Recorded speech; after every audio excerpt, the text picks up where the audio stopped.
Registra la finca a nombre de mi esposa, o te meto al asilo, me dijo mi yerno Mauricio con esa sonrisa fría que tanto había aprendido a odiar. Ahí estaba él, parado en medio de mi propia sala, mirándome como si yo fuera un estorbo en mi propia casa. Bárbara, mi hija, estaba a su lado, con los ojos clavados en el suelo, sin atreverse a mirarme. Pero yo sabía que lo apoyaba. Lo sabía por la forma en que se recostaba contra él, por cómo asentía levemente cada vez que él abría la boca para humillarme. Esas palabras me golpearon como un martillo en el pecho. 70 años de vida, 40 trabajando como un animal para levantar esa finca, para construir algo que pudiera dejarles a mis hijos.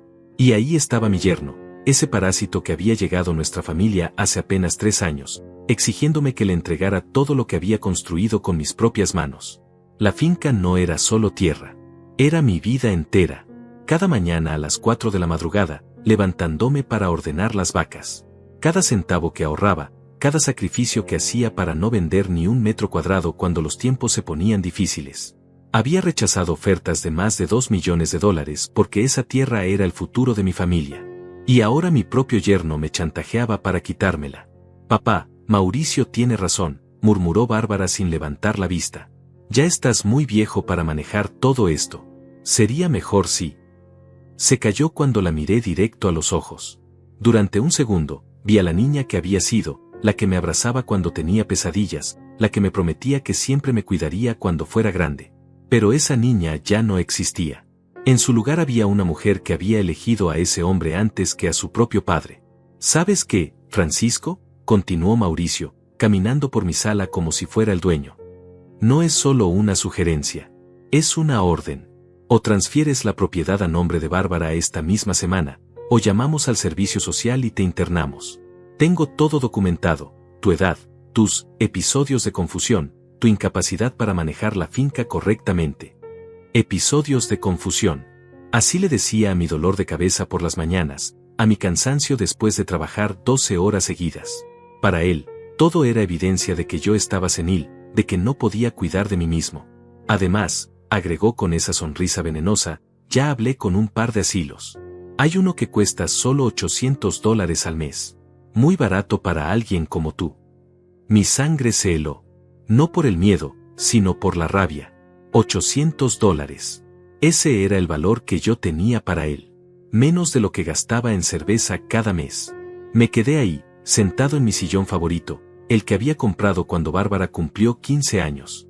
Recordé esa fiesta, como había trabajado turnos dobles durante meses para poder pagarle el vestido que quería, la banda, el salón. Había valido la pena verla feliz. Pero ahora esa misma hija me miraba como si fuera su enemigo. ¿No vas a decir nada, viejo?, se burló Mauricio. ¿Te tragaste la lengua? Yo me levanté despacio de mi sillón. Mis rodillas crujieron un poco, pero mi espalda estaba recta. 70 años, pero todavía podía trabajar más duro que ese parásito que nunca había ensuciado sus manos con trabajo honesto. Los miré a los dos. Bárbara seguía sin atreverse a encontrar mis ojos. Mauricio me miraba con esa expresión de superioridad, como si ya hubiera ganado. Entonces sonreí. Una sonrisa fría, calculada. La misma sonrisa que había usado cuando despedí al último empleado que intentó robarme. Está bien, dije con voz tranquila. Tienes una semana. Mauricio parpadeó, sorprendido. Claramente esperaba más resistencia. ¿En serio?, preguntó Bárbara, finalmente levantando la mirada. ¿En serio?, repetí. Una semana. Pero antes quiero preguntarte algo, Mauricio. ¿Qué?, respondió con desconfianza. ¿Realmente crees que soy tan estúpido? El silencio llenó la habitación. Mauricio frunció el ceño, tratando de descifrar qué quería decir. ¿Crees que un hombre que construyó todo esto de la nada, que convirtió 50 hectáreas de monte en la finca más productiva del condado, que sobrevivió a 3 crisis económicas sin perder ni un peso, no se daría cuenta de lo que realmente eres? La sonrisa de Mauricio empezó a desvanecerse. ¿Crees que no sé que llevas meses investigando el valor de mi propiedad? ¿Que ya hablaste con 3 inmobiliarias diferentes preguntando cuánto podrías conseguir si la vendieras? Bárbara se puso pálida. Papá, ¿de qué hablas? Pregúntale a tu marido, dije sin apartar la vista de Mauricio. Pregúntale sobre sus visitas a la oficina de Miguel Hernández en el centro. Pregúntale sobre la tasación que pidió hace 2 meses. Mauricio se tensó. Su cara se puso roja. Eso fue solo para... ¿Para qué? Interrumpí. Para saber cuánto dinero podrías conseguir después de internarme en ese asilo de $800. El ambiente se había vuelto denso, pesado. Bárbara miraba a su marido con una expresión que no había visto antes. Duda. Tienes razón, Mauricio, continúe. Una semana es tiempo suficiente, pero no para lo que tú crees. Me dirigí hacia la puerta, pero antes de salir, me volví hacia ellos una última vez. Por cierto, dije con esa misma sonrisa fría, espero que hayas disfrutado viviendo aquí estos últimos meses. Porque cuando termine esta semana, ni tú ni nadie que me traicione volverá a pisar esta tierra. Salí de la casa dejándolos ahí, con sus caras de confusión y sus primeros destellos de miedo. Tenían razón en una cosa, una semana sería suficiente, pero no para entregarles mi vida en bandeja de plata. Una semana sería suficiente para recordarles quién era realmente Francisco Fagundes. Caminé hacia mi camioneta con pasos firmes, aunque por dentro sentía como si me hubieran arrancado el corazón con las manos desnudas. 40 años construyendo esa finca, 40 años sacrificando todo por mi familia, y mi propia hija me había clavado un puñal en la espalda.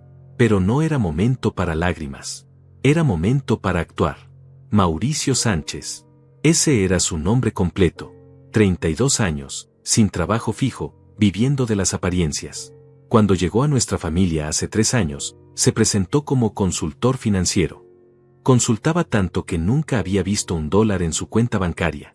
Pero tenía labia, tenía esa sonrisa falsa que engañó a mi hija, y tenía paciencia para jugar el juego largo. Yo sabía desde el primer día que ese hombre era una víbora. Lo supe cuando me preguntó casualmente sobre el valor de la finca en nuestra segunda conversación. Lo supe cuando empezó a llenar la cabeza de Bárbara con ideas sobre invertir mejor el dinero del abuelo y modernizar los negocios familiares. Pero mi hija estaba enamorada, y uno no puede salvar a quien no quiere ser salvado. Bárbara había cambiado completamente desde que se casó con él. Mi niña, que antes me ayudaba con el ganado los fines de semana, que conocía cada rincón de la finca, que me decía que algún día continuaría con el negocio familiar, ahora me miraba como si fuera un estorbo. Mauricio había hecho un trabajo perfecto envenenándola contra mí. Cada conversación que teníamos terminaba con ella defendiéndolo a él y atacándome a mí. Papá, Mauricio solo quiere lo mejor para todos, me había dicho el mes pasado. Él entiende de inversiones, entiende cómo hacer crecer el dinero. Tú solo sabes de vacas y cultivos. Solo de vacas y cultivos. Como si esas vacas y cultivos no hubieran pagado su universidad, su boda, su ropa, su comida durante 30 años. Como si esas vacas y cultivos no fueran la razón por la que ella podía vivir sin trabajar mientras su marido consultaba desde el sofá de mi sala. Pero Mauricio había cometido un error fatal, había subestimado mi inteligencia. Creía que porque yo no tenía títulos universitarios, porque hablaba con las manos sucias de tierra, era fácil de engañar. No sabía que yo había construido mi fortuna precisamente porque nunca confiaba en nadie sin verificar todo 2 veces. Había estado investigando a mi yerno desde hace meses. Tenía una carpeta completa sobre él guardada en mi caja fuerte. Sabía sobre sus deudas de juego, sobre los préstamos que había pedido usando el nombre de Bárbara como referencia, sobre sus intentos de conseguir información sobre mi testamento. Sabía que había visitado a 3 abogados diferentes preguntando sobre los procedimientos para declarar a alguien mentalmente incapaz. Pero lo que él no sabía era que yo también tenía abogados. Buenos abogados. Caros abogados. Y durante los últimos 2 meses, había estado preparando mi contraataque. Llegué a la oficina de Tomás Herrera, mi abogado de confianza desde hace 15 años. Tomás era un hombre serio, de 50 y tantos años, que había manejado todos mis asuntos legales desde la expansión de la finca. Si alguien sabía cómo proteger lo que era mío, era él. Francisco, me saludó con una sonrisa preocupada. ¿Cómo está la situación en casa? Peor de lo que pensábamos, respondí sentándome frente a su escritorio. Mauricio finalmente mostró sus cartas. Me dio una semana para transferir la finca a nombre de Bárbara, o me interna en un asilo. Tomás negó con la cabeza, disgustado. Ese hombre no tiene límites. Pero tranquilo, Francisco, tengo todo listo. Abrió un folder grueso lleno de documentos. Primero, la evaluación psicológica que te hiciste el mes pasado. El doctor Ramírez certificó que estás en perfectas condiciones mentales. Cualquier intento de declararte incapaz se caerá por su propio peso. Y las grabaciones. Todas legales. Tienes derecho a grabar en tu propia propiedad. Las conversaciones donde Mauricio admite sus planes, donde habla sobre internarte, donde menciona las tasaciones, todo está documentado y es admisible en corte. Tomás sacó un dispositivo pequeño. Además, tengo esto para ti. Un micrófono inalámbrico. Imperceptible. Quiero que lo uses esta semana. Si va a seguir amenazándote, necesitamos más evidencia. ¿Y el tema de la finca? Ya está protegida. Transferimos el 60% a un fideicomiso a tu nombre. Mauricio puede conseguir todos los documentos que quiera, pero legalmente no puede tocar esa propiedad sin tu autorización expresa, y esa autorización debe ser dada ante 3 testigos y un notario. Me quedé callado, procesando la información. Durante meses había sentido como si estuviera perdiendo el control de mi vida, como si ese parásito estuviera ganando terreno. Pero ahora, por primera vez en mucho tiempo, sentí que tenía las cartas ganadoras en mis manos. Tomás, quiero que sepas algo, le dije mirándolo directo a los ojos. Esta semana va a ser muy difícil. Mauricio va a intensificar los ataques, va a tratar de quebrarme emocionalmente. Va a usar a Bárbara para herirme de maneras que no imaginas. ¿Estás seguro de que quieres seguir con esto? Podemos simplemente presentar los documentos ahora y acabar con todo. No, respondí con firmeza. Quiero que él se cuelgue con su propia soga. Quiero que muestre su verdadera cara, no solo ante mí, sino ante Bárbara, ante toda la familia, ante todo el mundo. Tomás asintió lentamente. Entiendo. Pero Francisco, tienes que prometerme algo. No importa que tan doloroso se ponga, no importa que te digan, no reacciones violentamente. Necesitamos que él sea quien cometa los errores. No te preocupes, le dije levantándome de la silla. Mauricio va a descubrir que la paciencia también es un arma. Salí de la oficina sintiendo algo que no había sentido en meses, esperanza. Mauricio creía que tenía una semana para quebrarme. No sabía que yo tenía una semana para destruirlo. La guerra había comenzado. Y por primera vez en mucho tiempo, yo tenía ventaja. Cuando llegué a casa, los vi por la ventana. Estaban sentados en mi sofá, hablando en voz baja, planeando mi futuro como si yo ya estuviera muerto. Sonreí otra vez. Esa sonrisa fría que tanto los había perturbado. Una semana. Era todo lo que necesitaba para recordarles quién mandaba realmente en esa casa. Esa noche no pude dormir. No porque tuviera miedo, sino porque mi mente no paraba de trabajar. Durante 40 años había construido algo sólido, algo que valdría más de $2,5 millones en el mercado actual. Pero el dinero no era lo importante. Lo importante era que esa finca representaba cada gota de sudor que había derramado, cada madrugada que me había levantado cuando mis huesos me gritaban que me quedara en la cama, cada dólar que había ahorrado cuando podría haberlo gastado en comodidades. Y ahí estaba Mauricio, durmiendo en la habitación de huéspedes que yo había construido con mis propias manos, planeando cómo quitarme todo lo que tenía. Pero él no sabía algo crucial sobre mí. Yo no había llegado hasta aquí siendo ingenuo. Había llegado hasta aquí siendo más inteligente que todos los que habían intentado estafarme a lo largo de los años. A las 5 de la mañana, como todos los días, me levanté para revisar el ganado. Era mi rutina desde hacía décadas, y no iba a cambiarla por las amenazas de un parásito. Cuando salí de mi habitación, me encontré con Mauricio en la cocina, tomando café con una sonrisa satisfecha. «Buenos días, Francisco», me dijo con esa falsa cortesía que tanto detestaba. «¿Dormiste bien? Espero que no hayas tenido pesadillas pensando en asilos». Lo ignoré y me serví mi café, pero él no iba a dejarme en paz. «¿Sabes qué?», continuó, «estuve pensando anoche. $800 al mes para el asilo es mucho dinero. Tal vez podamos encontrar algo más barato. Hay uno por $450, pero está un poco más deteriorado». Siguió hablando, describiendo las condiciones deplorables del lugar, como los ancianos eran tratados como animales, como la comida era prácticamente incomible. Todo mientras me miraba, esperando una reacción. «¿Por qué me cuentas todo esto?», le pregunté finalmente, manteniéndome calmado. «Porque quiero que entiendas cuáles son tus opciones. Puedes firmar los papeles de la finca esta semana y vivir cómodamente en la habitación pequeña de atrás, o puedes ser terco y terminar comiendo papilla aguada rodeado de locos». En ese momento entró Bárbara, todavía en pijama. Me miró con una expresión que no supe descifrar. ¿Era culpa? ¿Era lástima? ¿O ya no le importaba nada lo que me pasara? «Papá», me dijo suavemente, Mauricio me explicó anoche por qué es tan importante hacer el traspaso ahora. Es por los impuestos. Si esperas más tiempo, el gobierno va a quedarse con la mitad de todo cuando ya no estés. Cuando ya no estés. Mi propia hija hablando de mi muerte como si fuera una transacción comercial. Además, agregó Mauricio, Bárbara es tu única heredera legal. Al final todo va a terminar siendo suyo de todas maneras. ¿Para qué complicar las cosas? ¿Y tú qué ganas en todo esto?, le pregunté directamente. Su sonrisa se volvió aún más cínica. Yo gano una esposa feliz.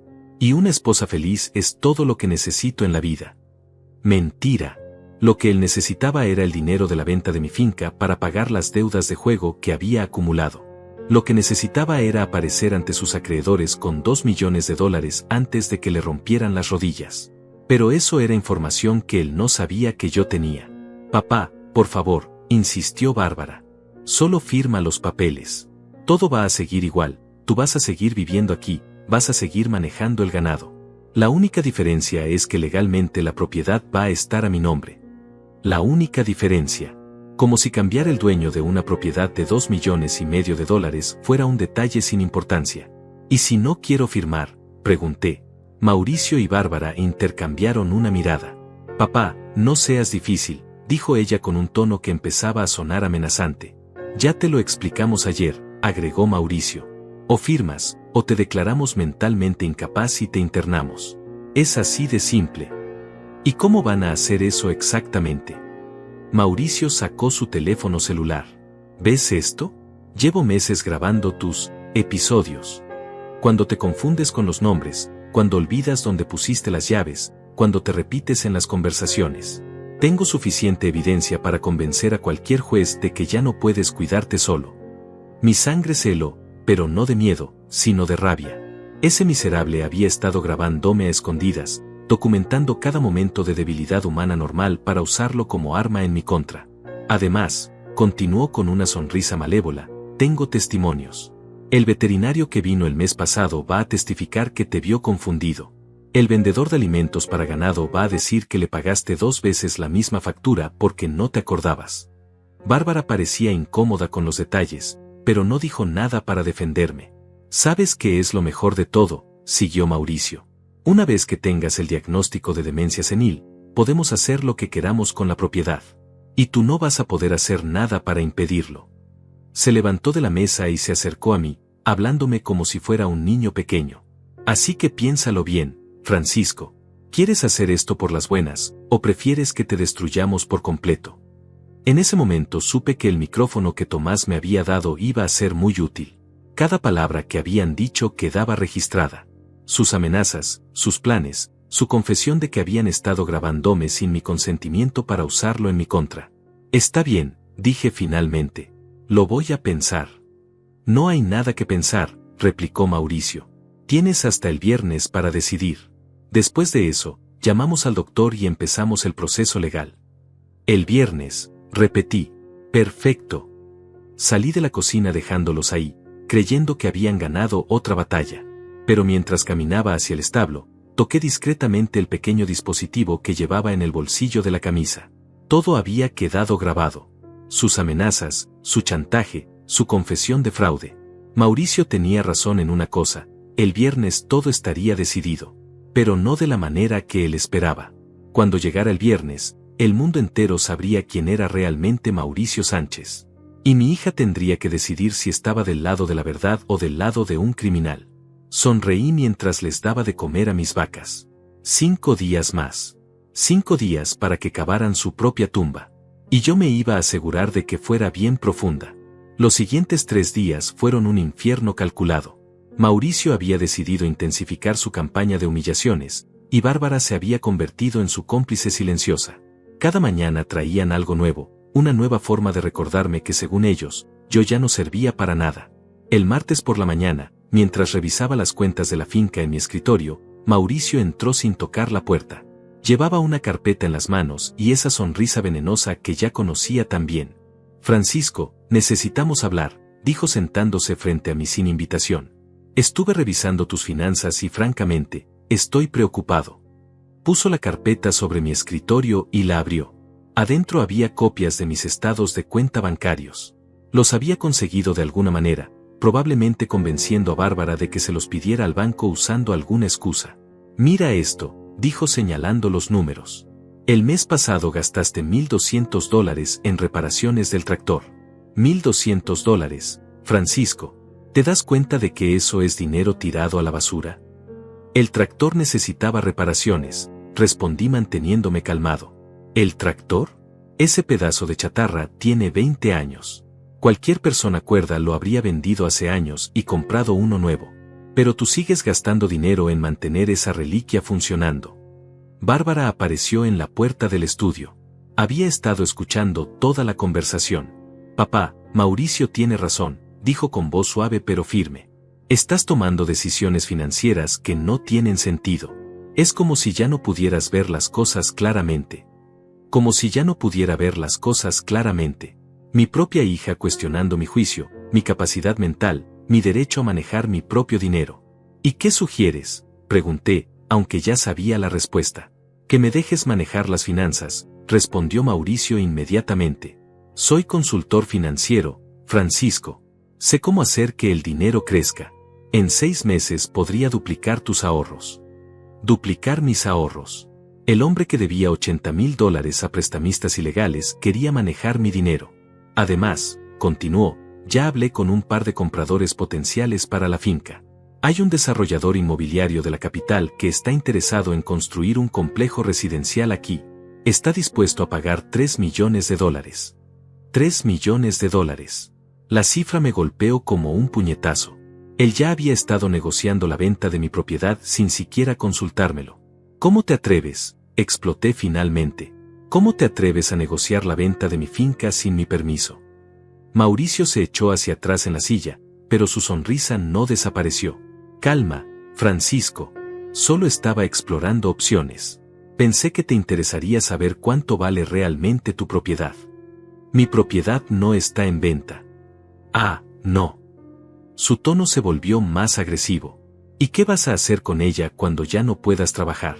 ¿Cuando tengas que usar bastón para caminar? ¿Cuando ni siquiera recuerdes cómo se llaman tus propias vacas? Mauricio, basta, murmuró Bárbara, pero sin verdadera convicción. No, Bárbara. Tu padre necesita escuchar esto. Se levantó y empezó a caminar por el estudio como si fuera suyo. Mira a este lugar. Mira cómo vives. Como un campesino del siglo pasado. Sin aire acondicionado, con muebles que compraste hace 30 años, con un televisor que apenas se ve. Se detuvo frente a mí, mirándome con desprecio. Tienes $2 millones en propiedades y vives como un mendigo. ¿Sabes lo que podrías hacer con 3 millones en efectivo? Podrías comprarte una casa moderna en la ciudad, contratar enfermeras privadas, vivir como un rey hasta el día que te mueras. No me interesa vivir como un rey, respondí. Me interesa conservar lo que construí. Conservar. Se rió con amargura. Francisco, tienes 70 años. ¿Para qué quieres conservar nada? ¿Para qué se pudra contigo? Bárbara se acercó y puso su mano en mi hombro. Papá, piénsalo. Con ese dinero podrías vivir cómodamente el resto de tu vida sin preocuparte por nada. Sin levantarte a las 5 de la mañana, sin preocuparte por el clima, sin estresarte por los precios del ganado. Sin preocuparme por nada. Como si todas esas preocupaciones no fueran precisamente lo que le daba sentido a mi vida. ¿Y después qué?, pregunté. Después de que vendan la finca, después de que se queden con el dinero, ¿qué va a pasar conmigo? Mauricio y Bárbara intercambiaron otra de esas miradas cómplices. Después vas a vivir tranquilo, dijo ella. En una casa bonita, con todo lo que necesites. Bajo la supervisión de ustedes. Bajo nuestro cuidado, corrigió Mauricio. Como debe ser. En ese momento entendí completamente su plan. No era solo quedarse con la finca. Era quedarse con todo mi dinero, internarme en algún lugar donde no pudiera protestar, y vivir como reyes con lo que yo había construido durante toda mi vida. Tienes hasta mañana para decidir, agregó Mauricio. Hablé con el desarrollador y está dispuesto a firmar el contrato el viernes. $3 millones, Francisco. Dinero que podría cambiar la vida de toda la familia. La vida de toda la familia. Como si él fuera familia. Como si tuviera algún derecho sobre lo que era mío. ¿Y si digo que no? Ya sabes cuál es la alternativa, respondió con frialdad. El lunes tengo cita con el doctor Ramírez para que evalúe tu estado mental. Y el martes presentamos los documentos en el juzgado. Se dirigió hacia la puerta, pero se detuvo antes de salir. Ah, y Francisco, espero que no se te ocurra hacer ninguna tontería, como llamar a abogados o tratar de esconder dinero, porque si lo haces, te aseguro que el asilo va a ser lo de menos. Salieron dejándome solo en mi estudio, rodeado de los recuerdos de 40 años de trabajo honesto, pero por primera vez en días, sonreí de verdad. Porque Mauricio acababa de cometer su error más grande, había amenazado directamente con internarme por la fuerza, había confesado que ya tenía compradores para mi propiedad, y había admitido que planeaba apoderarse de todo mi dinero. Y todo había quedado grabado en el pequeño dispositivo que llevaba en mi camisa. Mañana era jueves. El viernes, Mauricio esperaba mi respuesta. La iba a tener, pero no la que él esperaba. Esa noche, mientras Mauricio y Bárbara celebraban en la sala lo que creían era su victoria inminente, yo me quedé despierto en mi habitación recordando. No podía dormir, no porque tuviera miedo, sino porque los recuerdos me golpeaban como olas furiosas contra las rocas. Recordé el día que adopté a Bárbara. Tenía apenas 5 años, era una niña abandonada por sus padres biológicos, maltratada por el sistema de orfanatos. Cuando la vi por primera vez, estaba sentada en un rincón del hogar infantil, con los ojos más tristes que había visto en mi vida. No hablaba con nadie, no jugaba con los otros niños, no sonreía nunca. Los trabajadores sociales me dijeron que era un caso difícil. Ha sufrido mucho trauma, me explicaron. Necesita mucha paciencia, mucho amor. No va a ser fácil. Pero yo vi algo en esos ojos tristes. Vi a una niña que solo necesitaba a alguien que creyera en ella, alguien que le demostrara que no todos los adultos la iban a abandonar. Me tomó 2 años conseguir que me dijera papá. 2 años de despertarme por las noches cuando tenía pesadillas, 2 años de abrazarla cuando lloraba sin razón aparente, 2 años de demostrarle día tras día que yo no me iba a ir, que no la iba a dejar como habían hecho todos los demás. Cuando finalmente me dijo papá por primera vez, yo lloré como un niño. Fue el día más feliz de mi vida. Trabajé doble turno durante 10 años para pagarle todo lo que necesitaba. Clases de piano, clases de baile, ropa bonita, juguetes, libros, todo lo que ella quisiera. Nunca le dije que no a nada, nunca le hice sentir que era una carga, nunca le recordé que no era mi hija biológica. Para mí, ella era mi sangre, mi corazón, mi razón de vivir. Cuando cumplió 18 años, me dijo que quería estudiar administración de empresas en la Universidad de la capital. La matrícula costaba $1000 por semestre, más los gastos de alojamiento, comida, libros. Era una fortuna para mí en esa época, pero vendí 20 cabezas de ganado para pagarle el primer año completo. Papá, no tienes que hacer esto, me dijo cuando se enteró del sacrificio que había hecho. Puedo trabajar medio tiempo, puedo conseguir una beca, puedo. No, le dije, cortándola. Tú vas a estudiar tranquila, sin preocupaciones. Ese es mi trabajo como tu padre. Darte las oportunidades que yo nunca tuve. Durante 4 años mantuve ese ritmo. 4 años trabajando 18 horas diarias para que ella pudiera concentrarse en sus estudios. 4 años comiendo frijoles y arroz para que ella pudiera comer bien en la universidad. 4 años sin comprarme ni una camisa nueva para que ella pudiera vestirse como las otras chicas de clase media. Cuando se graduó, fue el día más orgulloso de mi vida. Mi niña, la que había encontrado llorando en un orfanato, ahora tenía un título universitario. Había logrado algo que yo nunca podría haber soñado para mí mismo. Gracias, papá, me dijo el día de su graduación, abrazándome con lágrimas en los ojos. Todo lo que soy te lo debo a ti. Nunca voy a olvidar todo lo que hiciste por mí. Nunca voy a olvidar. Pero lo había olvidado. O peor aún, había decidido ignorarlo por el hombre que dormía a su lado. Mauricio apareció en nuestras vidas 3 años después de su graduación. Bárbara tenía 25 años y trabajaba en una oficina del gobierno en la capital.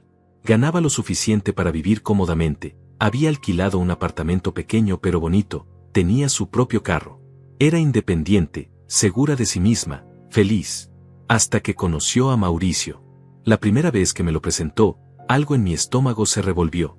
No era su apariencia física lo que me molestaba, aunque era obvio que se cuidaba más que ella. No era su ropa cara o su reloj llamativo. Era su manera de hablar, sus gestos calculados, la forma en que miraba alrededor de mi casa como si estuviera evaluando cuánto valía cada cosa. Mucho gusto, don Francisco, me dijo con una sonrisa perfecta y un apretón de manos demasiado firme. Bárbara me ha contado mucho sobre usted. Sobre su éxito con la finca, sobre todo lo que ha construido aquí. Éxito. Como si mi vida fuera solo una inversión financiera. En esa primera visita, hizo todas las preguntas correctas. ¿Cuántas hectáreas tenía la propiedad? ¿Cuántas cabezas de ganado? ¿Cómo habían sido las ventas el año pasado? ¿Había pensado en expandir el negocio? Bárbara lo miraba con adoración mientras él hacía sus preguntas.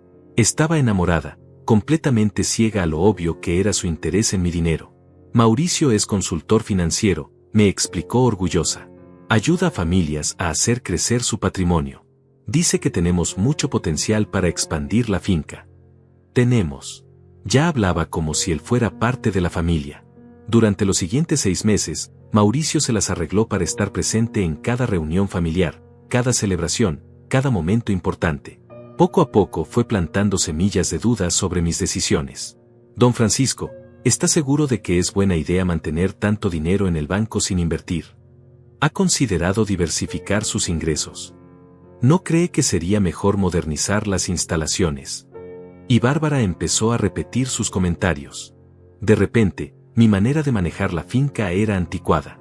Mis decisiones financieras eran conservadoras hasta el punto de la irresponsabilidad. Mi negativa a tomar préstamos para expandir el negocio era evidencia de que no entendía el mundo moderno.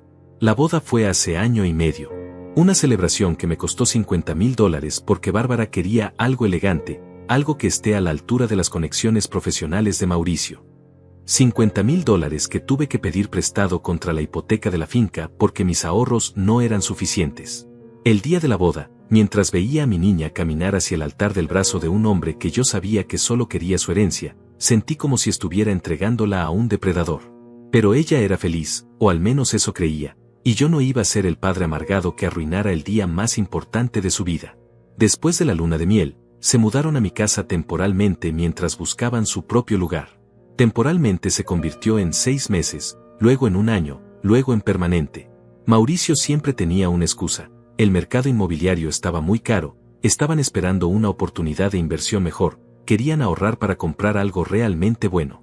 Lo que realmente estaba haciendo era estudiándome, aprendiendo mis rutinas, mis debilidades, mis miedos, documentando cada momento de olvido, cada signo de cansancio, cada decisión que pudiera interpretar como evidencia de deterioro mental, y usando a Bárbara como su arma principal.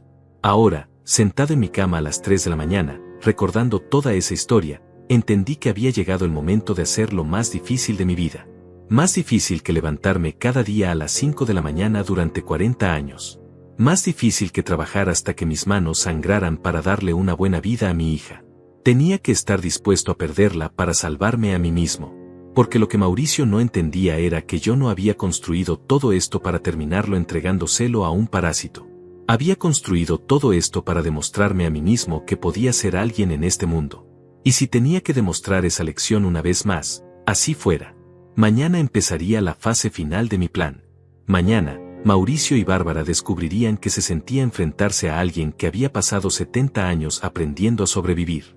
El jueves por la mañana decidí que era hora de mostrarles quién era realmente Francisco Fagundes. Me levanté más temprano que de costumbre, me bañé, me puse mi mejor camisa y mis botas más nuevas. Cuando Mauricio y Bárbara bajaron a desayunar, me encontraron sentado en la mesa leyendo el periódico como si fuera un día cualquiera.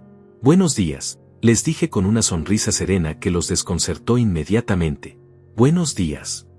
Mauricio frunció el ceño. Francisco, ¿te das cuenta de que hoy es el último día?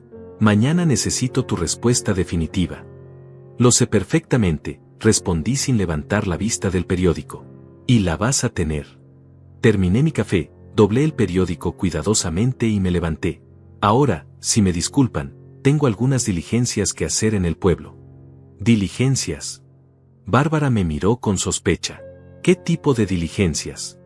Cosas de adultos, respondí, y salí de la casa antes de que pudieran hacer más preguntas. Mi primera parada fue el banco. Pedí hablar con el gerente, un hombre joven llamado Ricardo que conocía mi historial crediticio mejor que nadie. Cuando entré a su oficina, Me recibió con la deferencia que merecía alguien con $2,5 millones en propiedades. Don Francisco, ¿en qué puedo ayudarle? Ricardo, necesito que me hagas un favor. Quiero que bloquees temporalmente el acceso a mis cuentas. Solo yo puedo autorizar movimientos, y solo con mi presencia física aquí, con identificación y con 2 testigos. ¿Hay algún problema, don Francisco? Digamos que alguien está tratando de convencerme de hacer cosas con mi dinero que no me convienen. Ricardo asintió comprensivamente. Había visto muchos casos similares a lo largo de los años. Entiendo perfectamente. ¿Algo más? Sí, quiero que me prepares un estado de cuenta completo de todos mis activos. Casa, finca, ganado, ahorros, inversiones. Todo evaluado a precios actuales de mercado. ¿Para cuándo lo necesita? Para esta tarde. Mi segunda parada fue la oficina de Tomás. Cuando llegué, ya tenía todo preparado. Francisco, espero que estés listo para esto, porque lo que vamos a hacer hoy va a cambiar todo. Más que listo, respondí. Tienes las grabaciones editadas. Todas. Las amenazas de internarte, sus planes de vender la finca, su confesión sobre haberte grabado sin consentimiento. Todo está documentado y listo para ser presentado. ¿Y el detective? También. Tiene fotos de Mauricio entrando y saliendo de la casa de juegos clandestina. Tiene documentos de sus deudas, registros de las amenazas que ha recibido de los prestamistas. Tu yerno debe $87,000 a gente muy peligrosa. Perfecto. Ahora viene la parte difícil. Tomás me entregó un sobre grueso. Aquí están todos los documentos.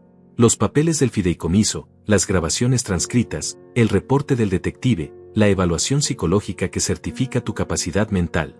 Y esto. Sacó una carpeta más pequeña. La orden de restricción preventiva. Si Mauricio trata de hacerte daño físico o de internarte contra tu voluntad, va directo a la cárcel. Y para Bárbara. Tomás suspiró profundamente. Francisco, tu hija técnicamente no ha cometido ningún crimen. Ha sido manipulada, sí, pero no es legalmente responsable de los planes de su marido. Lo sé, pero necesito que entienda las consecuencias de seguir apoyándolo. Mi tercera parada fue la más dolorosa, la floristería. Compré un ramo de rosas rojas, las mismas que le llevaba a mi difunta esposa cada aniversario. Pero estas no eran para ella. Conducí hasta el cementerio donde estaba enterrada María Elena, mi esposa que había muerto 5 años antes de que adoptara a Bárbara. Me senté junto a su tumba y le conté todo lo que estaba pasando. Elena, le dije a la lápida, sé que siempre quisiste tener hijos. Sé que adoptar a Bárbara fue tanto tu sueño como el mío. Pero si pudieras verla ahora, si pudieras ver en qué se convirtió, creo que entenderías por qué tengo que hacer esto. El viento movió las hojas de los árboles, y por un momento sentí como si ella estuviera ahí, dándome la fuerza que necesitaba. No es que no la ame. La amo más que a mi propia vida. Pero precisamente por eso tengo que salvarla de ese hombre, aunque ella no quiera ser salvada. Cuando regresé a la finca, eran las 4 de la tarde. Mauricio y Bárbara estaban esperándome en la sala, obviamente nerviosos por mi ausencia prolongada. ¿Dónde estabas?, me preguntó Mauricio con tono acusatorio. Hemos estado llamándote toda la tarde. Arreglando mis asuntos, respondí calmadamente. ¿Qué asuntos? Bárbara parecía genuinamente preocupada. Me senté en mi sillón favorito y los miré a ambos durante un largo momento. Los asuntos de un hombre que está a punto de tomar la decisión más importante de su vida. Papá, me estás asustando, murmuró Bárbara. ¿Sabes qué me asusta a mí, hija? Mi voz se endureció. Que mi propia sangre esté sentada ahí, apoyando a un hombre que quiere robarme todo lo que tengo y después botarme como basura. Nadie te va a botar como basura, protestó ella. Solo queremos lo mejor para ti. ¿Lo mejor para mí? Me levanté del sillón. Lo mejor para mí es que vendan mi finca por $3 millones y me den las migajas mientras ustedes viven como reyes con mi dinero. Mauricio se puso tenso. Francisco, cálmate. Nadie dijo nada sobre migajas. No.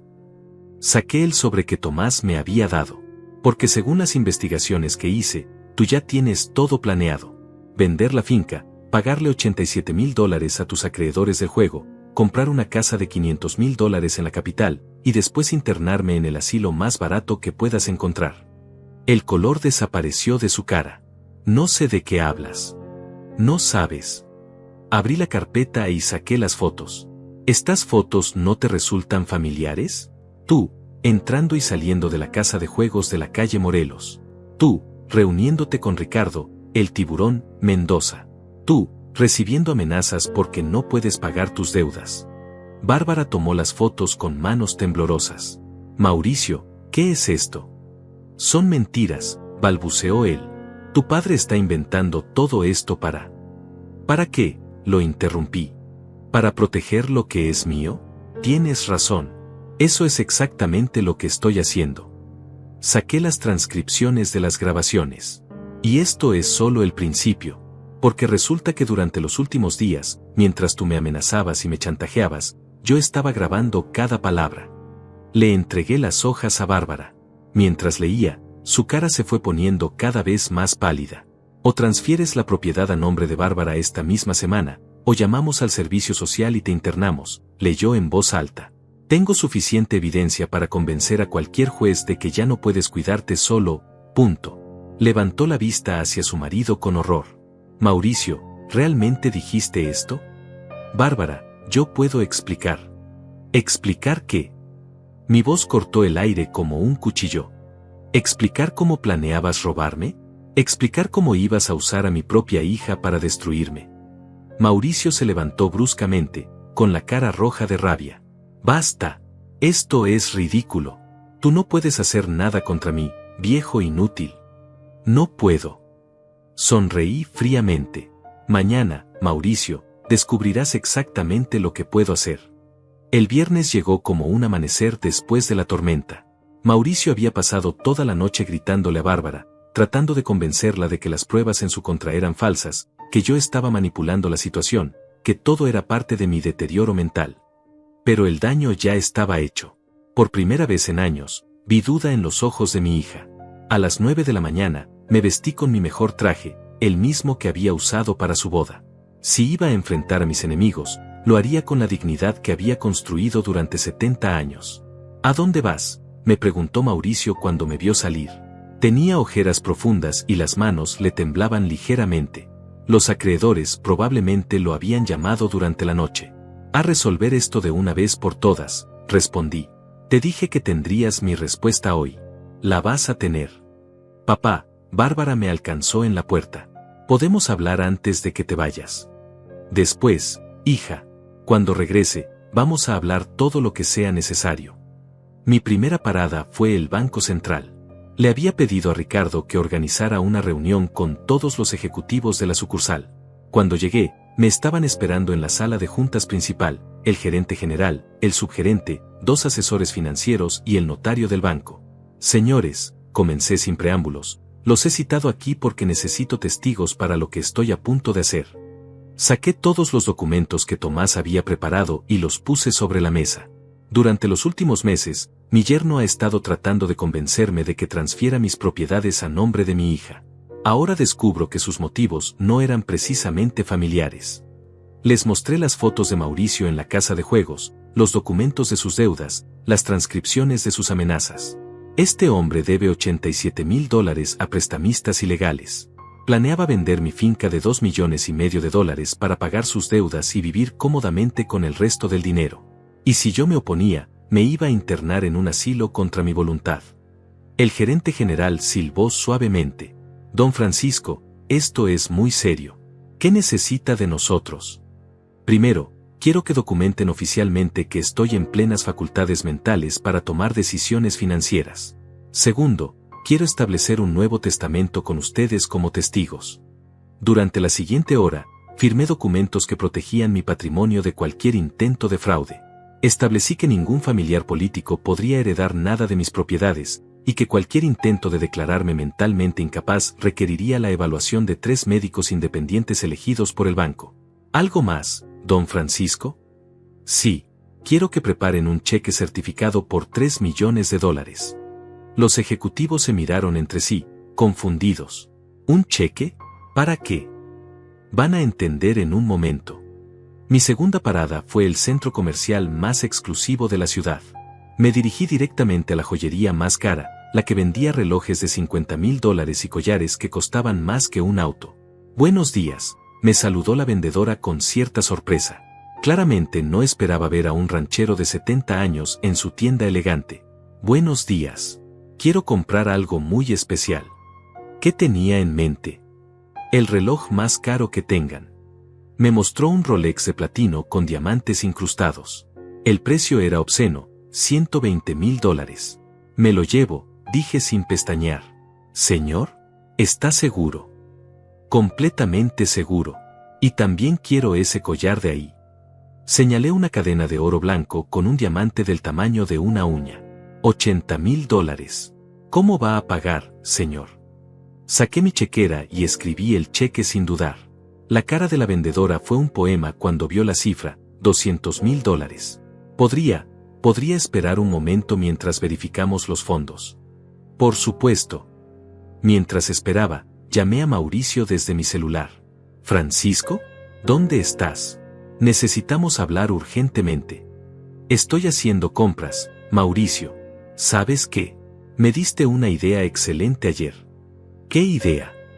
Dijiste que tenía $2 millones y vivía como un mendigo. Tienes razón. Decidí cambiar eso. Escuché su respiración acelerarse del otro lado de la línea. ¿Qué quieres decir? Quiero decir que estoy gastando mi dinero, todo mi dinero, en cosas bonitas para mí. Francisco, no hagas ninguna estupidez. ¿Estupidez? Gastar mi dinero es una estupidez. La vendedora regresó con una sonrisa nerviosa. Los fondos están verificados, señor. ¿Quiere que le envolvamos las joyas? No hace falta, dije en voz alta, asegurándome de que Mauricio escuchara. Me las voy a poner ahora mismo. Francisco. La voz de Mauricio se quebró. No puedes hacer esto. Ah, ¿no? Pues mírame. Colgué el teléfono y me puse el reloj de $120,000. Nunca había sentido algo tan pesado y tan satisfactorio al mismo tiempo. Mi tercera parada fue el concesionario Mercedes-Benz. Cuando llegué, varios vendedores se acercaron inmediatamente. Un hombre de 70 años con un reloj de $120,000 claramente tenía dinero para gastar. ¿En qué podemos ayudarle, señor? Quiero el Mercedes más caro que tengan en el lote. Me mostraron un AMG G63 completamente equipado. $500,000. Perfecto. Me lo llevo. ¿Quiere probarlo primero? No hace falta. ¿Puedo pagar con cheque? Mientras procesaban la venta, volví a llamar a Mauricio. Francisco, por favor, dime que no estás haciendo lo que creo que estás haciendo. Acabo de comprar un Mercedes de $500,000. Mauricio, ¿te parece bien? Silencio mortal del otro lado de la línea. Ah, y también me compré un reloj de $120,000. ¿Sabes qué voy a comprar después? Francisco, para ahora mismo. Voy a comprar una casa en la playa. Una casa de $1 millón. Con piscina, con vista al mar, con todo lo que nunca me permití tener. Estás loco. Ese es el dinero de la familia. ¿El dinero de la familia? Me reí con amargura. Mauricio, tú no eres mi familia. Eres un parásito que se metió en mi casa para robarme todo lo que tengo. Bárbara es tu hija. Ese dinero es de ella. Bárbara va a heredar lo que yo decida que va a heredar. Y si sigue casada contigo, eso va a ser exactamente nada. El vendedor regresó con los papeles del auto. Todo listo, señor. ¿Quiere llevarse el vehículo ahora? Por supuesto. Francisco, por favor, la voz de Mauricio sonaba desesperada. Podemos negociar. Podemos llegar a un acuerdo. ¿Un acuerdo? ¿Como el acuerdo de que me ibas a internar en un asilo después de robarme mi finca? Eso fue solo una amenaza. Nunca lo habría hecho realmente. Mentira. ¿Y sabes lo que más me duele, Mauricio? Que usaste a mi propia hija para intentar destruirme. Ella te ama, Francisco. Solo quiere lo mejor para ti. Si me amara, nunca habría permitido que me trataras como me trataste. Subí al Mercedes nuevo, sintiendo el cuero suave y oliendo ese aroma a auto caro. Mauricio, tienes 1 hora para sacar tus cosas de mi casa. Después de eso, la policía va a sacarte. No puedes echarme. Vivo ahí. Vives en mi casa. Y ya no eres bienvenido. Arranqué el motor. El sonido era música para mis oídos. ¿Y sabes qué es lo mejor de todo, Mauricio? ¿Qué? Que recién estoy empezando. Todavía me quedan $2 millones para gastar. Colgué el teléfono y conduje hacia casa, sonriendo por primera vez en meses. Era hora del enfrentamiento final. Cuando llegué a casa en mi Mercedes nuevo, Mauricio ya estaba esperándome en la entrada con 2 maletas a sus pies. Su cara era una máscara de desesperación y rabia contenida. Bárbara estaba a su lado, con los ojos rojos de tanto llorar. Francisco, me gritó Mauricio antes de que pudiera bajarme del auto, ¿te has vuelto completamente loco? Gastaste $700,000 en una mañana. Me bajé del Mercedes lentamente, ajustándome el reloj de $120,000 en mi muñeca. Cada movimiento era deliberado, calculado para mostrarle que ya no tenía poder sobre mí. Gasté mi dinero en mis cosas, respondí con calma. ¿Algún problema con eso? El problema es que ese dinero era para la familia. Estaba prácticamente espumeando por la boca. Era para asegurar el futuro de Bárbara. ¿Para asegurar el futuro de Bárbara? ¿O para pagar tus deudas de $87,000 con Ricardo, el tiburón, Mendoza? Bárbara me miró con shock. Papá, ¿de qué hablas? Pregúntale a tu marido sobre las llamadas que recibió anoche. Pregúntale sobre los hombres que lo siguieron hasta aquí esta mañana. Pregúntale por qué está tan desesperado por conseguir dinero rápido. Mauricio se puso pálido. Eso no tiene nada que ver con... No tiene nada que ver. Saqué mi teléfono celular. Porque tengo una grabación muy interesante de tu conversación telefónica de anoche. Presioné play. La voz de Mauricio salió clara del altavoz. Sí, lo sé, Ricardo. Sé que ya pasó el plazo. Pero te juro que voy a tener el dinero el lunes. Mi suegro va a firmar los papeles de la finca. Sí, $2,5 millones. No, él no sabe nada. Te lo juro por mi madre, el lunes tienes tu dinero. El silencio que siguió fue ensordecedor. Bárbara miraba a su marido como si nunca lo hubiera visto antes. Mauricio, murmuró con voz quebrada, apostaste $87,000. Bárbara, puedo explicarlo. $87,000. Su voz se quebró en un grito. ¿Por eso querías que papá vendiera la finca? ¿Para pagar tus deudas de juego? No es solo eso. Mauricio estaba perdiendo completamente el control. Tu padre es un viejo terco que no entiende las oportunidades modernas. Esa finca vale una fortuna y él la tiene ahí pudriéndose. Es mi finca, dije con voz cortante. Y si quiero que se pudra, se pudre. No por mucho tiempo, me gritó, ya sin máscaras. Porque te vamos a declarar demente y te vamos a quitar todo. Nos. Bárbara se alejó de él como si fuera contagioso. ¿Nos? Yo nunca dije que quería hacer eso. Por supuesto que lo dijiste.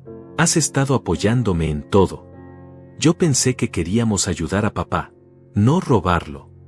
Mauricio se volvió hacia mí con los ojos inyectados en sangre. ¿Sabes qué, Francisco? Ya me cansé de jugar. Voy a llamar ahora mismo al doctor Ramírez y le voy a decir que acabas de gastar $700,000 en una mañana. Cualquier juez va a declararte demente. Sonreí fríamente. Adelante, llámalo. ¿Cómo? Que lo llames. Te estoy desafiando a que lo hagas. Mauricio sacó su teléfono con manos temblorosas y marcó un número. ¿Doctor Ramírez? Soy Mauricio Sánchez. Sí, el yerno de Francisco Fagundes. Doctor, necesito que venga urgentemente. Sí, ahora mismo. Mi suegro acaba de gastar $700,000 en una mañana. Claramente está teniendo un episodio psicótico. Me quedé parado ahí, con los brazos cruzados, sonriendo mientras él hablaba. Perfecto, doctor. Lo esperamos. Colgó el teléfono con una sonrisa triunfante. Ya está, Francisco. En una hora va a estar aquí el doctor Ramírez. Y cuando vea lo que hiciste esta mañana, va a firmar los papeles de incapacidad mental sin dudar. ¿En serio? Mi sonrisa se hizo más amplia. ¿Estás seguro de eso? Completamente seguro. Ningún hombre cuerdo gasta $700,000 en un día. En ese momento, un auto familiar se detuvo frente a la casa. El doctor Ramírez bajó con su maletín médico, pero no estaba solo. Tomás, mi abogado, Bajó del mismo auto. ¿Qué hace él aquí?, preguntó Mauricio, señalando a Tomás. Yo lo llamé, respondí. Pensé que sería importante tener un abogado presente para este momento. El doctor Ramírez se acercó con cara seria. Mauricio me explicó la situación por teléfono. Francisco, ¿es cierto que gastaste $700,000 esta mañana? Completamente cierto, doctor. ¿Y puedes explicarme por qué? Por supuesto. Miré directamente a Mauricio. Porque descubrí que mi yerno planeaba declararme demente para robarme mi finca y pagar sus deudas de juego de $87,000. El doctor frunció el ceño. Deudas de juego. Tomás se adelantó. Doctor Ramírez, permítame mostrarle algo. Le entregó una carpeta con todas las evidencias, las fotos de Mauricio en la casa de juegos, los documentos de sus deudas, las grabaciones de sus amenazas. Mientras el doctor revisaba los papeles, su expresión cambió completamente. Mauricio, dijo finalmente, ¿es cierto todo esto? Doctor, eso no importa. Lo importante es que Francisco está actuando irracionalmente. ¿Irracionalmente? El doctor se volvió hacia mí. Francisco, explícame tu lógica para gastar tanto dinero. Simple, doctor. Si iba a ser declarado demente para que me robaran mi dinero, preferí gastarlo yo mismo en cosas que quería. ¿Le parece irracional proteger mi patrimonio de un ladrón? El doctor Ramírez cerró la carpeta y miró a Mauricio con disgusto. Mauricio, lo que me has mostrado aquí no es evidencia de demencia. Es evidencia de un hombre defendiéndose de alguien que quiere estafarlo. Pero doctor, no hay nada más que discutir. El doctor se dirigió hacia su auto. Francisco está en perfectas condiciones mentales. Y francamente, me parece que el problema aquí no es él. Cuando el doctor se fue, Mauricio se quedó parado ahí, con la boca abierta, viendo cómo su último plan se desmoronaba. Ahora, dije mirándolo fijamente, tienes 10 minutos para sacar tus cosas de mi casa antes de que llame a la policía. Francisco, no puedes hacer esto. No puedo. Saqué mi teléfono. ¿Quieres apostar? Mauricio miró a Bárbara desesperadamente. Bárbara, dile algo. Somos esposos. No puedes separarnos así. Bárbara lo miró durante un largo momento. Luego, con voz muy suave, dijo, creo que deberías irte, Mauricio. Bárbara. Vete, ahora. Con las 2 maletas en las manos y la derrota escrita en la cara, Mauricio caminó hacia un taxi que había llamado. Antes de subir, se volvió hacia mí una última vez. Esto no se queda así, Francisco. Voy a encontrar la manera de recuperar lo que es mío. No tienes nada aquí que sea tuyo, respondí. Y si vuelves a acercarte a mi familia, vas a descubrir que todavía tengo muchos recursos para defenderte. El taxi se alejó llevándose al hombre que había tratado de destruirme. Pero la verdadera prueba apenas comenzaba. Ahora tenía que enfrentar a mi hija. Cuando el taxi de Mauricio desapareció en la distancia, Bárbara y yo nos quedamos solos frente a la casa que había construido con mis propias manos 40 años atrás. El silencio entre nosotros era denso, cargado de todo lo que habíamos perdido y todo lo que tal vez podríamos recuperar. Papá, murmuró finalmente, sin atreverse a mirarme a los ojos. Yo no sabía sobre las deudas de juego. Pero sabía sobre los planes de internarme. Su silencio fue más elocuente que cualquier respuesta. Bárbara, mírame. Esperé hasta que levantara la vista. Necesito que me respondas con honestidad. ¿En algún momento realmente creíste que yo había perdido la cabeza? Las lágrimas empezaron a rodar por sus mejillas. No realmente. Pero Mauricio era tan convincente. Decía que era por tu bien, que estabas tomando decisiones peligrosas, que alguien tenía que protegerte de ti mismo. Y nunca te preguntaste por qué de repente él se había vuelto tan preocupado por mi bienestar. Lo hice, admitió con voz quebrada. Pero cuando se lo pregunté, me decía que me estaba poniendo en su contra, que no confiaba en él como esposa. Y yo quería que mi matrimonio funcionara. Me acerqué a ella lentamente y le puse las manos en los hombros. Hija, ¿sabes cuál ha sido el error más grande de tu vida? ¿Casarme con Mauricio? No. Tu error más grande fue olvidar quién eres y de dónde vienes. La llevé hasta el porche y nos sentamos en las mismas sillas donde solíamos hablar cuando era niña, cuando me contaba sobre sus pesadillas y yo le prometía que siempre la protegería. Bárbara, ¿te acuerdas del día que te adopté? Por supuesto. ¿Te acuerdas de lo que te prometí ese día? Su voz se quebró completamente. Que nunca me ibas a abandonar. Que siempre ibas a estar ahí para mí. Exacto. Y durante 30 años cumplí esa promesa. Trabajé 18 horas diarias para darte todo lo que necesitabas. Vendí ganado para pagar tu universidad. Me endeudé para pagar tu boda. Nunca, ni una sola vez, te hice sentir que eras menos que una hija biológica. Lo sé, papá. Lo sé. Entonces, ¿por qué? ¿Por qué cuando llegó ese hombre, de repente ya no fui suficiente para ti? Bárbara se cubrió la cara con las manos y lloró como no la había visto llorar desde que era una niña pequeña. Porque tenía miedo, sollozó. Miedo de quedarme sola, miedo de no encontrar nunca a alguien que me amara, miedo de ser una carga para ti toda la vida. ¿Una carga? Bárbara, tú nunca fuiste una carga. Fuiste la bendición más grande de mi vida. Pero Mauricio me hacía sentir especial. Me hacía sentir que alguien me había elegido, no por lástima o por bondad, sino porque realmente me quería. ¿Y no te diste cuenta de que yo te elegí exactamente de la misma manera? No te adopté por lástima, hija. Te adopté porque vi algo especial en ti. Vi fuerza, vi inteligencia, vi un corazón bueno que solo necesitaba amor para florecer. Se volvió hacia mí con los ojos llenos de lágrimas. ¿Puedes perdonarme, papá? La pregunta me golpeó como un martillo en el pecho. Durante meses había soñado con escuchar esas palabras. Pero ahora que las tenía, me di cuenta de que el perdón era más complicado de lo que había imaginado. Bárbara, yo te perdono. Siempre te voy a perdonar. Pero el perdón no borra las consecuencias. ¿Qué quieres decir? Me levanté de la silla y caminé hasta el borde del porche, mirando la finca que había construido con 40 años de trabajo. Quiero decir que ya no puedo confiar en ti como antes. Quiero decir que durante meses me miraste a los ojos mientras planeabas quitarme todo lo que tengo. Quiero decir que elegiste a un extraño antes que a tu propio padre. Pero papá, eso ya terminó. Mauricio se fue. Ahora podemos volver a ser una familia. ¿Podemos? ¿Estás segura de eso? Me volví hacia ella. Bárbara, ¿qué vas a hacer ahora? ¿Vas a quedarte aquí conmigo, o vas a seguir a tu marido? El silencio que siguió me dio la respuesta que temía escuchar. Él es mi esposo, papá.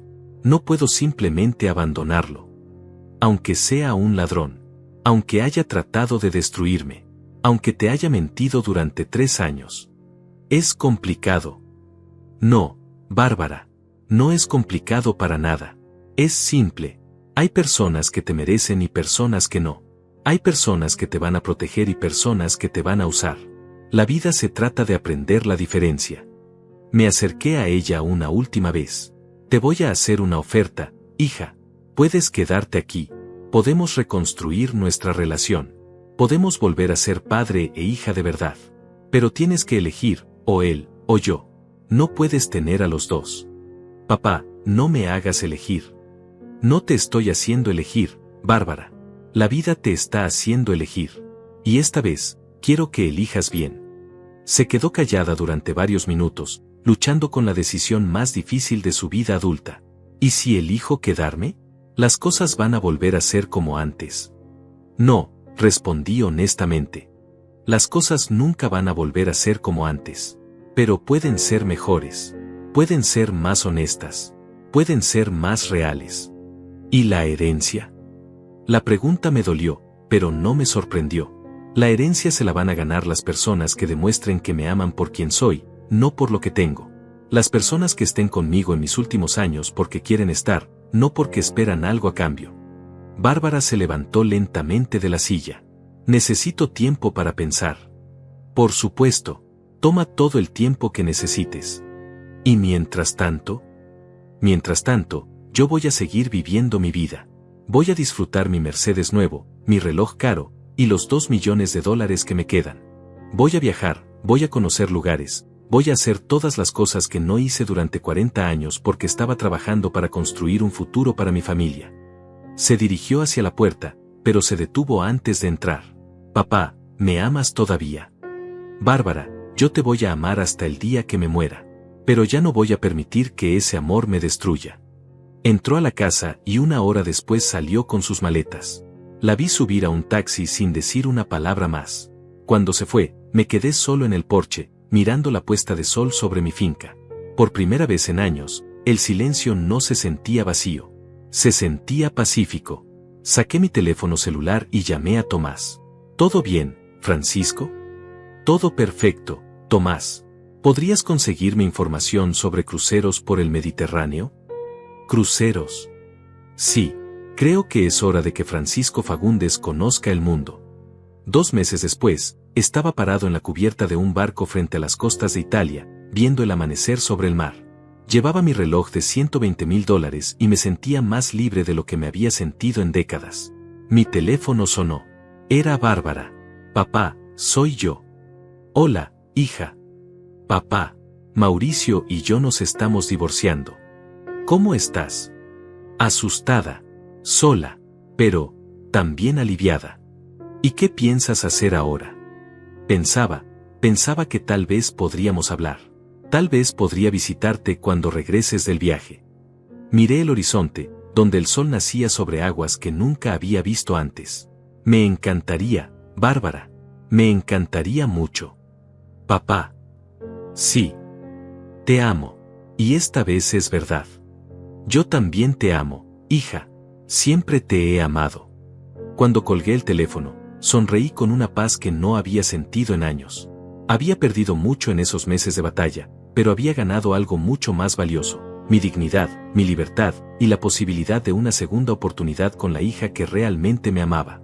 A veces, para salvar lo que más amas, tienes que estar dispuesto a perderlo. Y a veces, si tienes suficiente paciencia y suficiente fuerza, la vida te da la oportunidad de recuperarlo. No me arrepiento de haberla adoptado. Solo lamento no haber comprendido antes que la bondad nunca debe practicarse a costa de la autodestrucción. Pero ahora lo sabía. Y por primera vez en 70 años, Francisco Fagundes era completamente libre.